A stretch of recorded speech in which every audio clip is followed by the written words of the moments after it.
further ado, I think I should welcome tonight's esteemed presenter. Fascinating insight, I think, because of the type of work and everything that David does with continuous improvement stuff, coming with that sort of Lean Six Sigma sort of mindset and everything. It's an interesting balance with the stuff that David does in terms of actually understanding both the analytical side and the people side and bringing them both together.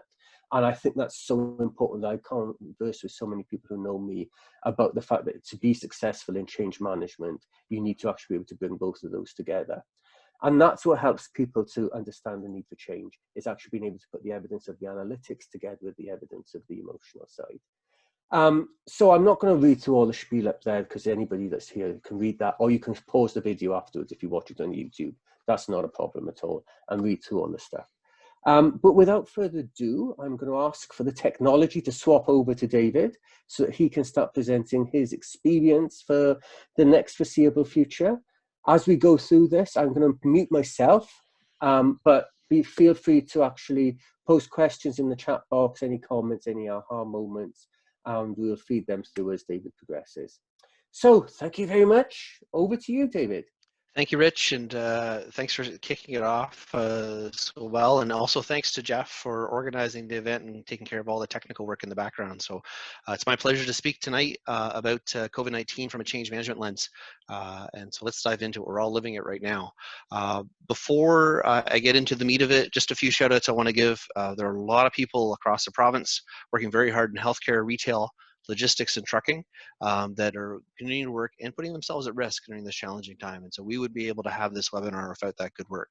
I also want to give a shout out to folks that are practicing social distancing, enhancing their personal hygiene, and taking care of their family and children. It's a time I don't think any of us would have imagined, but everyone is really jumping up and going above and beyond. And lastly, this is a serious situation that's going on. There are many folks that, because of social isolation, they may be feeling some mental health effects, job loss, loss of income, or more significantly illness or mourning and other hardships. So just want to acknowledge that that's a situation that's real, and we're not trying to diminish any of that. So before we dive into the material, I do have a quick poll I'd like people to do. So this is a leading leading hospital in the GTA, which really prides themselves and works very hard on hand washing rates. So what they have is their moments of truth. So when a doctor walks into a room, before they examine a patient, when they leave the room, when they go examine another patient, they have these moments of truth and they wash their hands at these moments of truth. So I'm going to open up a poll. That starts, it basically asks you the question, what do you think their latest hand washing rate statistic is? So you should have a little poll in front of you. Feel free to answer it. I'll give you a few seconds to put in what your thoughts are, and we'll roll that up. So we've got 4, 5, 6, 8. Here we go. Almost there. 11. I might be number 11, so I don't think I can enter the poll. Great. There we go. 11 for 11. So I'm going to share the results with everybody. It's pretty even split. You know, a lot of folks at 75%, 85%. The actual answer is 85%, which isn't bad. But when you think about the significance of how important hand washing is now to slow the rate of infection, an organization that's been at it for 10 years and very rigorous about it is at 85%. And so that tells you what we're up against. When the best and the brightest, this is what they have, and this is what they're working with. And now we're trying to roll this out across an entire country.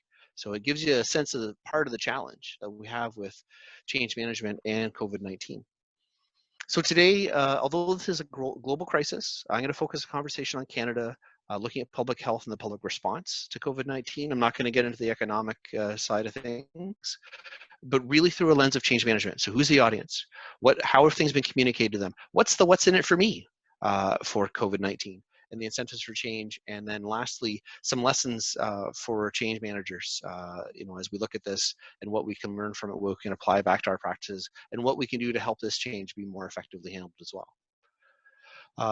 Thanks to Rich, he gave a great introduction. I'm not going to go through all of this. What I will say is I approach this whole discussion from a lens of servant leadership, which if you're not familiar with servant leadership, it's really about approaching our work as leaders with humility to help other leaders perform and succeed in their roles. And so that's the whole spirit of this, which gets into a lean concept called Haigh. So Haigh is about reflection, lessons learned, but looking at a situation with close eyes. So really understanding what happened, being objective about it, and looking at the process, the situation beforehand, the training that was there, what was there beforehand, not interested in pointing fingers, not interested in an accountability exercise.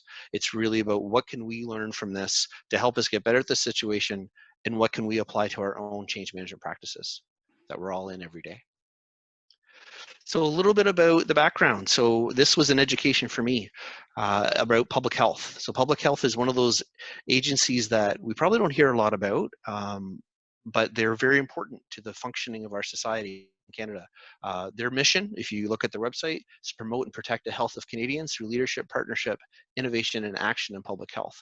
It's a very broad scope. And when you look at their scope, it includes things like food safety, biosafety, injury prevention, health promotion, travel health.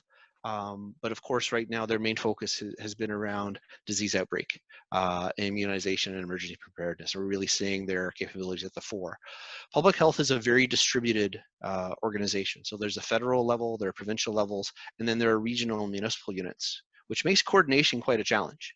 And you can see it if you ever try to track the stats between what, say for example, York Region is reporting, what Ontario is reporting, and what the federal numbers are reporting. They don't line up. They line up at about for 1 hour of the day every day. In other words, they diverge and they come back together. And that's just one element of the distributed nature of public health. Now that's a positive because it does help them react to issues at a local level, but it makes coordination more challenging. And this, I thought this was a great quote about public health, and it speaks to, I think a lot of us in change management would feel the same way. So if we do this right, nothing happens. So it's a very, I think it gets the importance of what public health can do, because if they did this right, no one would get sick, no one would need to go to the hospital, and no one would be affected by this change. So that's what they're up against. So from a funding and top of mind perspective, public health usually falls to the back, except in a situation like this. So the challenge with COVID-19, and just frame it up, and I want to frame it up in this specific way from a public health perspective, is how do you limit deaths from the spread of novel coronavirus in Canada? That in the heart of it is the public health challenge. There's a lot of things that come from that, but that is the problem that they're faced with and that they're leading us through as a country. From that, there are a number of technical solutions. And the reason I frame this up is if you think about the changes we lead as change managers, there's, it's a new system, a new process, a new set of training, a new tool we have to use. That's the technical solution. But that's not necessarily what it's going to mean for consumers, for users, for employees at the companies we work with. But if you look at the technical solutions, you have suppression, which is what we're living in Canada right now. So some version of self-isolation with enhanced hygiene. You have mitigation, which is the practice in Sweden, where you really try to focus on your vulnerable groups, but you allow some portion of your population to be infected. So hopefully it's such that they don't die, but they do gain some immunity. You have elimination. So if anyone's been following what's going on in New Zealand, a very severe form of suppression where they have locked down to their highest level. New Zealand is an island nation. They can control their flights and their ports very well. It is on the bottom of the world, as they'll be quick to remind you. But the idea is that it starves the virus quickly. In Taiwan, again, another island nation, but their approach has been what's called contact tracing. So they test relentlessly. They ask every person in their society to check their own temperature every day before they go to school or go to work and report that information to the institution they're working with. And they have a very well-armed public health organization that is there to trace and contain cases and contact those people that were affected by those cases so that they too can be tested and isolated. Other technical solutions that quite honestly we don't have today. In a normal public health crisis we would, but we don't in this situation. One is vaccination. The rate at which we were able to sequence the genome of COVID-19 was unprecedented. This is a capability that 10 years ago would have been a dream. But they had this virus sequenced within a month. which is amazing work. It gave a huge jumpstart to the vaccination effort. I just read today, I believe there's over 40 efforts around the world to create a vaccine to this virus that are running in parallel. That being said, every estimate I've been reading says it's at least a year before those vaccines will be ready for the start of implementation. There's a lot of safety trials that need to happen. And then the last technical solution is treatment. So you may have heard of chloroquine or hydroxychloroquine. Those are interesting drugs. They have not been proven, but they need to be vetted so that those folks that are most severely affected by the virus can seek some form of treatment. But those are the 6 technical solutions that countries have before them. 2 of them are not available yet, so it's really down to those first 4. And to make a parallel to some of the work I'm very familiar with in a continuous improvement space, it's about, in quality, if we have a defect, how do I stop it from affecting the customer? So another way to think of it is, what are we doing to protect citizens, people who live in these different countries from a containment perspective, having the right PPE, or rework from a treatment perspective? What can we do to prevent it? So how are we getting a vaccine in place for a root cause and countermeasure? What standard operating procedures do we have to prevent the spread of disease from a hygiene perspective? And lastly, prediction. So how are we testing? How are we inspecting through that contract tracing? Put an operational excellence spin on it. But it's all about that framework that lets you say, now there are a lot of tools we need to do at the same time to try and tackle this challenge. So Canada's choice, and I would argue it may not have been so much of a choice as something that, given the situation, there weren't many other options available, was suppression. So suppression means you self-isolate, you turn off as much of the economy as you can bear, but you keep essential services running so that people can continue to eat, get medications that they need, and do the basics that they can do there. But bearing in mind the culture and the geographic effects you have to deal with. There are obviously trade-offs with that, and there's trade-offs with any choice that's made, including economic impacts, social isolation impacts, the risk, and it's a very real risk of secondary waves, and that's being seen now in China, and then resistance to social measures, which we're going to talk about more in the upcoming slides. So I'm going to pause here. This is the first challenge I can see from a change management perspective, and I would love to get feedback if there is any. One of the tools I love to use as a change management practitioner is to enlist the people that will be affected by the change in helping to drive the change. I find it to be a really great way to drive engagement, and I'm sure you do as well from a change management perspective. This is a situation where, though, there was no practical means to ask 35 million Canadians, how would you like to respond to COVID-19? And what should we do? There simply was not the time. There's simply not the mechanism to do it. The challenge in raising expertise simply wasn't there.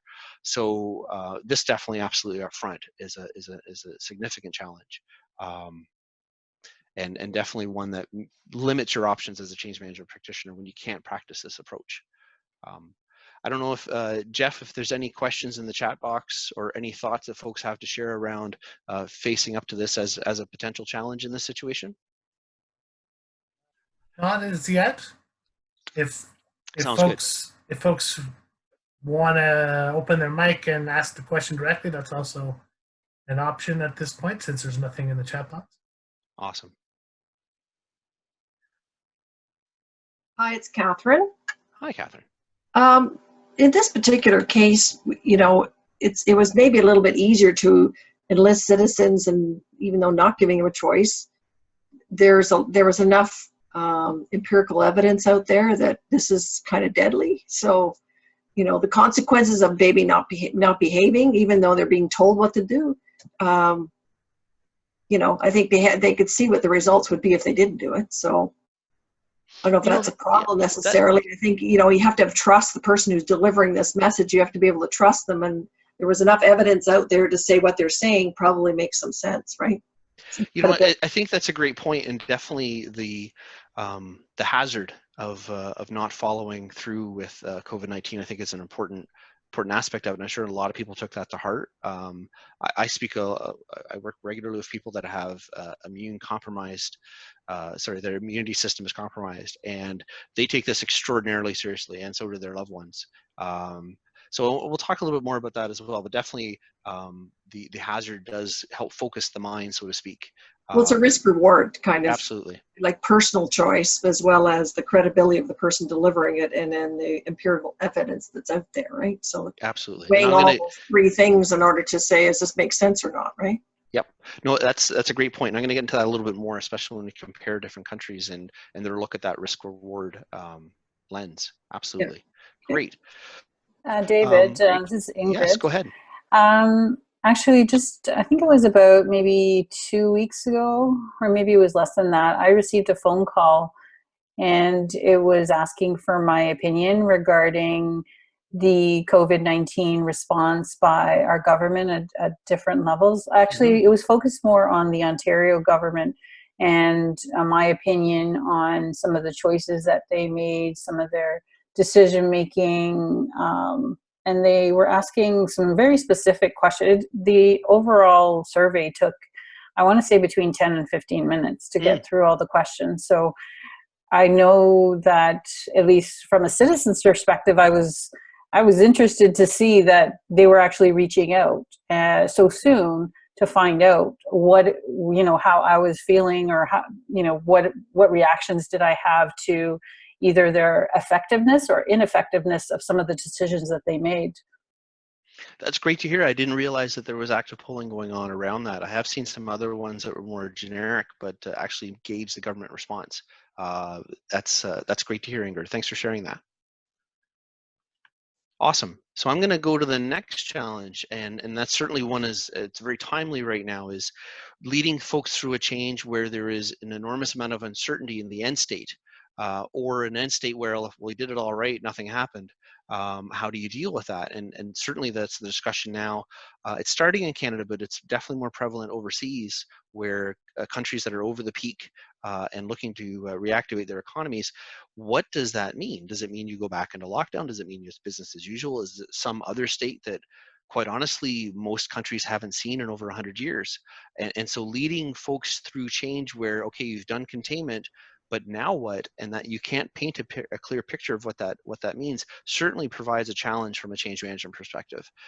You can usually point to, well, when the new systems in place are going to be able to do A, B, and C, or this process will take work out, and we'll be able to focus better on our customers or our stakeholders. But in this situation, I think from a change management perspective, it provides an enormous challenge. When you're saying, we're going to lead you to the promised land, we don't know what the promised land looks like. So bear with us, because there's more uncertainty to come. So I think the challenge on this one is, Catherine, I think the challenge on this one, and if I don't know if you've ever watched Cuomo from New York State in his daily address to the people on this entire, crisis that's going on. And, you don't know, but you do go with, where you can utilize facts. That's the kind of, you do it fact-based and, as he says, science-based, so that, there's certain anchors that you can probably find in any kind of uncertainty that what's, gives you a guiding path. You may not know the exact answer, but at least gives you a guiding path. And, in terms of testing, like he's talking about antibody testing and, more frequent, diagnostic testing and, all the tracing and things like that. Like, there are mechanisms that they know now that actually they can utilize. Now, how they're going to utilize that, which businesses, there's a lot of discussion that takes there, but they have some anchors in which they can move forward, even though it's uncertain. It's a great point, right? So it helps those leaders sort of bridge the gap between where we are and where we need to go, with at least what they do know, and then being, I think in Andrew Cuomo's case is a great example of being honest what they don't know, and but they don't want to speculate, but they are willing to at least help people start to build that bridge to a future state. Yeah, and he understands like the peripheral risks so there's of course there's Connecticut and or accompanying states where people, in New Jersey, where people are, where they're traveling into New York City. So, he understands that it's not just about him, it's about its whole ecosystem around him, right? So that's right. If you have never watched him, you should. He should be president, to tell you the truth. He's done such a great job of kind of managing this thing. And it is all uncertain. And he talked about creating the bridge today and how do we get there, right? So, but he anchors himself on things that are known and things that are like fact-based, so that they have ways in which this is uncertain, but can I test it? You know, that type of thing, right? Can I test it to see whether or not it is working or not? And and if they have the mechanisms in place, which he says they don't, they have at least a way to be able to change course, so he can continually testing the environment, right? It's a great point, and I do think you know, a lot of great leaders have stepped up in this time. Andrew Cuomo definitely being among one of them, but that's definitely one of the skills he has, is to show, let's deal in facts, let's get from where we are to where we need to go, and also know what we don't have yet. So that's a great point, Catherine. Thank you. Excellent. So I'm going to go on here. So this is the third challenge. So I think right when the outbreak began, there was a lot of talk around the notion of flatten the curve. And I wanted to share here the concept of flattening the curve from a visual perspective. So the idea of, if you take protective measures and you stay below that dotted line, you're going to have fewer cases. You're going to have more cases where you'll be able to have a healthcare system intervention and then be able to save lives, basically, and not have it severe. But when I think about this as a approach, it really is jargon. You know, you're asking people to stare at a graph, look at how the graph is going to change, and then say, now relate this back to what you need to do as a person. And I think, especially if I think about the total audience of Canada, this may not necessarily resonate with every Canadian. I think some Canadians will get it, they'll want to go on board. Some will be sensitive to it. Some have a math background, they'll be comfortable with it. But I think it's a good example of where, if you start by communicating with technical jargon, you may not capture all of your audience. And I'd love if there's any other perspectives on that from folks on the call.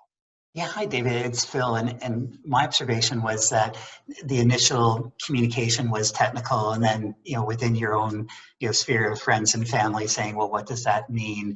But what I saw is that people actually moved from the jargon and started putting it into sort of everyday language. Well, what that means to me is, or really it's suggesting that, you know, we're you know, stretching out the amount of time that we could potentially be infected. But they started making it more every person's language based on their interpretation.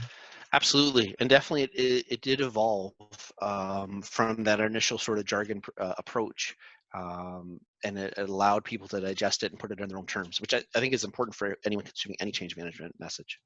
And just that one last point is that, in a way, it is an engagement strategy to get people defining the technical jargon, because unbeknownst to them, they're part of the solution as well. So instead of just sitting back, they're contributing even with their interpretation of the technology. No, that's a great point. It can, as long as you have enough to deal with, or you have the resources to be able to consume the jargon and understand what it means and then share that with other people, then you have a place to start. Yep. Thank you. Okay. And you have to not, say it's Catherine, you have to not assume that people get it. You know, you have to put it into various different contexts so people can understand it sort of in their own way.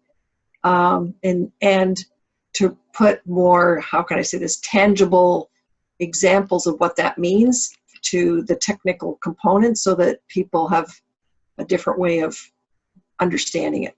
Because you got to assume you're going to have to give, in any kind of uncertain activity, you're going to have to give them some level of education of something, of how to move forward, right? Absolutely, absolutely.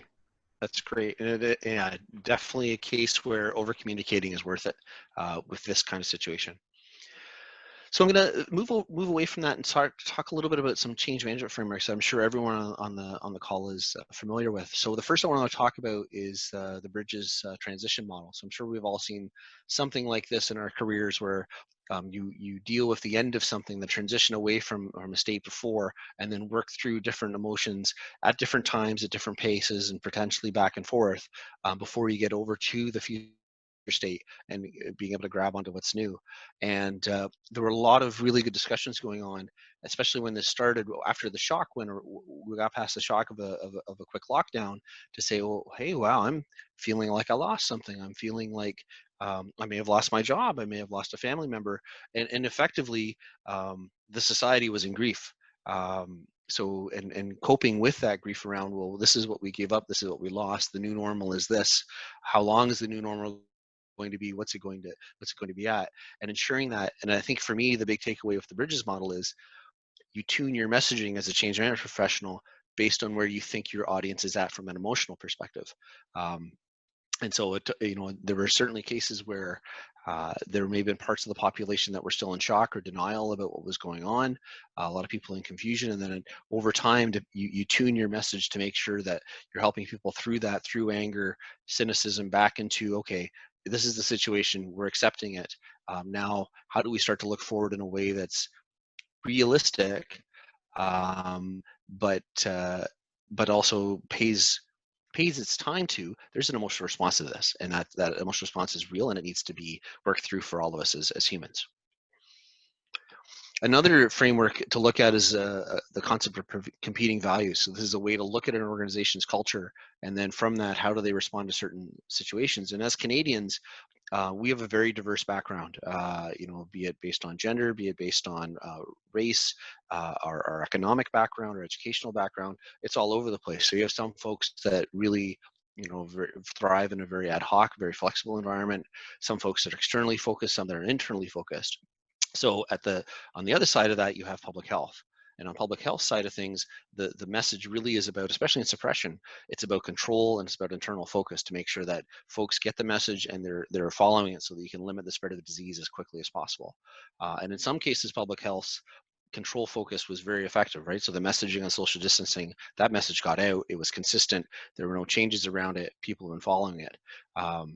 Some of the other cases where that emphasis on control and consistency, perhaps the downside is you limit flexibility. So cases where you see where inbound traveler guidance and screening, that had to ramp up over time. Mask guidance recently changed from 4 weeks before, where the mask guidance was public should be wearing it, to now there is guidance to have it, and also the testing regime and criteria, specifically in Ontario, where again those things have changed, and where if you want to stick to your guns and be consistent, but the flip side is that can also catch you when you're in a change and need to react real time to things.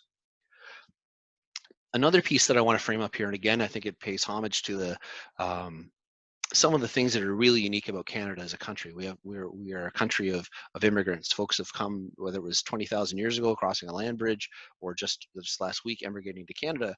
We are a country that's an amalgam of different people's perspectives. And two elements of that perspective I want to share is risk profile. So what kind of risks are people willing to take given the situation and context, and also the idea of trust, conformity, and individualism. And so this is a paper from an economist. I can share the link with you later on comparing individualism versus risk tolerance. And you can see these different countries here and how they've responded to different situations, and based on a risk issue and based on individualism. So a higher risk tolerance score means they have a higher tolerance for risk in certain situations.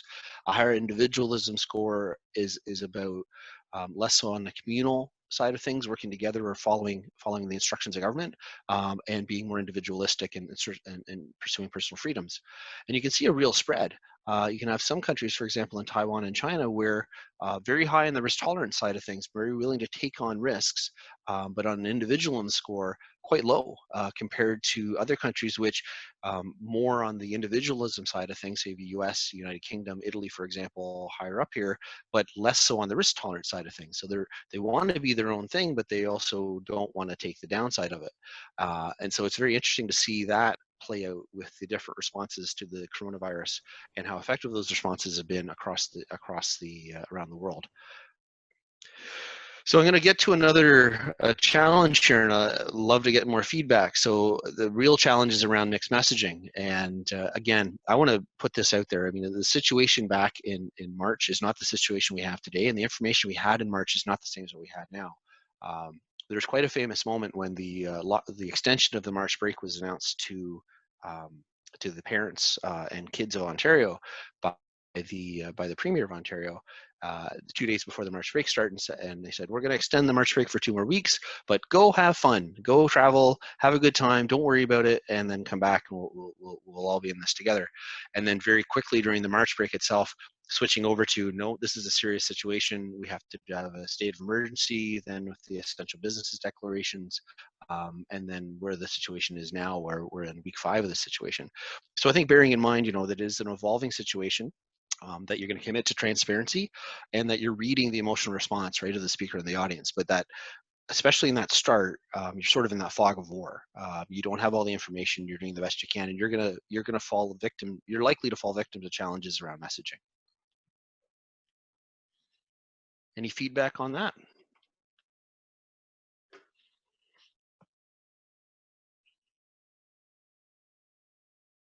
Okay, I'll go to the next one, which I think is another sort of inherent challenge in all of this, is what does good look like in this kind of situation? So bearing in mind we've got a very diverse, large audience, a lot of different backgrounds, a lot of different perspectives, an evolving situation which is very challenging to navigate, as well as a emotional response which is dynamic and changing, and probably one of the most complex emotional responses you can have to a situation. So you're left looking at, well, is the change succeeding or not, and how do you distinguish, well, what strategy did we take versus the change that results we're getting, or was it the execution of that strategy, the execution of the change management that got us to where we need to be? And the other dimension I want to put around that is, given such an audience, I mean, it's 35 million people in Canada, all across the country. How do we take advantage of that? How do we manage that, rather, so that we know what good looks like and what actually is possible given those constraints?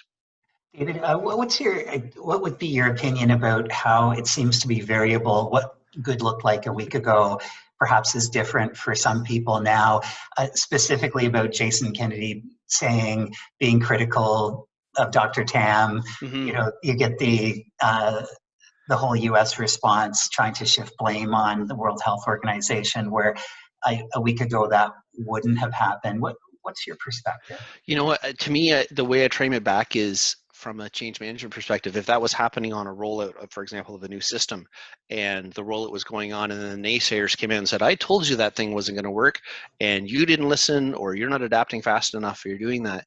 And I think that that's something that naturally happens in a lot of change projects. And what I find is, it's a good reminder that the change management work doesn't stop with training. It doesn't stop with communicating up front. It has to continue through the change cutover itself into the future state, so that you can sustain and remind people about why you're there. This happens a lot in continuous improvement, where you put in place a system, people are bought into it, and then when you stop sustaining it, if you stop keeping your messaging out there, the naysayers grab a hold of it and you revert. In this case, the cost of reversion is enormously high. So you have to navigate that kind of feedback very carefully. Where is there the germ of truth? Where is there something that's honest feedback, that's something we could work with to make a better outcome? And where is it just, where is it politics? And that politics could upend all the progress that's been made. It's a very delicate dance that our leaders are being asked to do, and unusually our public health leaders are being asked to do. You know, and you compare what's going on in Alberta versus what's going on in Ontario or what's going on in Quebec, it's very different outcomes on a province by province basis. So I think it's you have to be, as a change management professional, you have to be mindful about it, because this is a reality, navigating change in a country like Canada. Thank you. Yep. Great. So another piece here, and a very interesting one with coronavirus. I don't know if folks have been keeping track. You can go on Wikipedia and you can search for misinformation for coronavirus. I just happened to sample a few of them, and honestly, my mind was blown. So there have been everything from coronavirus as a bioweapon, or it was a spy operation, through to its 5G networks. And there have been cases where folks, especially in the UK, have been burning down 5G cellular towers because they believe it's how the coronavirus is being spread, to methanol as a cure. And please do not consume methanol. It is toxic. It will not cure anything. It could make you blind and give you a heck of a headache. To fake toilet paper recalls, that's a specific one in Canada. And of course, the notorious Simpsons prediction. And I think, to me, this is a good point from a change management perspective as well, is that we're always faced with misinformation about the change. About why things are happening the way they're happening, what is going to happen the way it's happening. The rumor mills in any organization can grab a hold of it and spin it. And as change management professionals, we have to be aware of it and be ready with our own communication and our own techniques to defeat that misinformation as fast as possible and ensure that our messaging is getting out there and being consistent. Okay, great. So a couple other pieces here I just want to share. So when you look at change management, a lot of times when you just look at the outputs of it, some very important elements obviously include documentation, communications, and training. From a doc's perspective, it did take a bit of time, but I was very pleased when I opened my mailbox a few weeks ago and got the mailer from Public Health in both languages that talked about here's some things that you can do to help reduce the spread of COVID-19. And of course, websites. A lot of the public health websites, government websites have been very clear about what folks can do to take care of it. Communications, again, it took a little while to ramp it up, but seeing newspaper ads, social media presence, the radio ads now are nonstop along with TV. They've bought a lot of ad time to do that, as well as the daily briefing. So Catherine mentioned earlier, Andrew Cuomo. I think that's a great template for organizations to use, especially when they're in the thick of a change and a crisis. Get your leader out there. There's a reason they're a leader. Hopefully they're good at communicating. You arm them with the right information, and you help them set the tone and set the level within the organization of what people can expect and what to do next. The next piece is also around training. So I want to spend a bit of time with everyone talking about, do you know how to wash your hands? Because you may be surprised on how to do that. So I've got a little doodle here. This is from Google.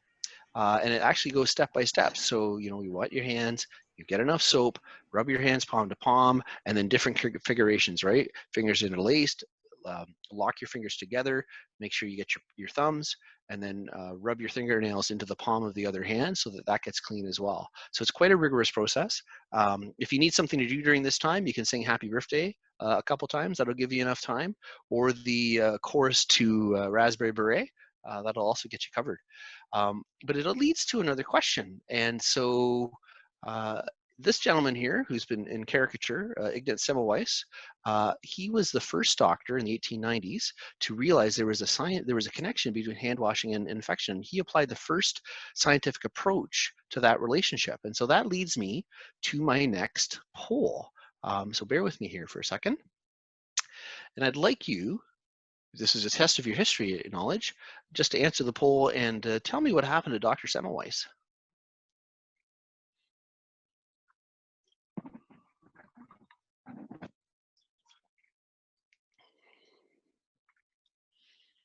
Okay, we're at 8 so far, a few more people.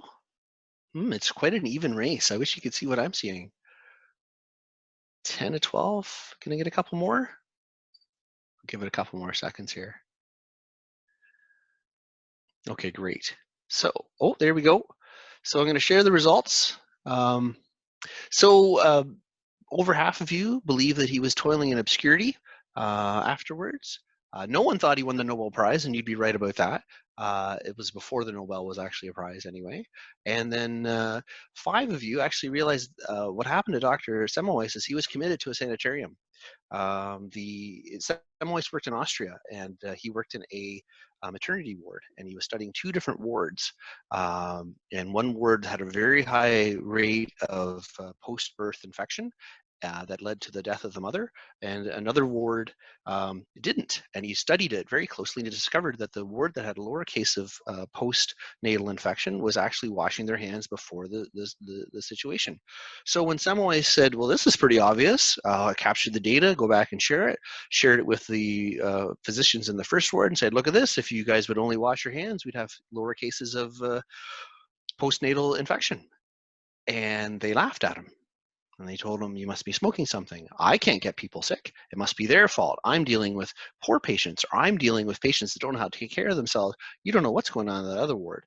And over time, because of his he was really a believer in this, and rightfully so. It was absolutely backed up in facts and data. His fellow physicians committed him to a sanitarium.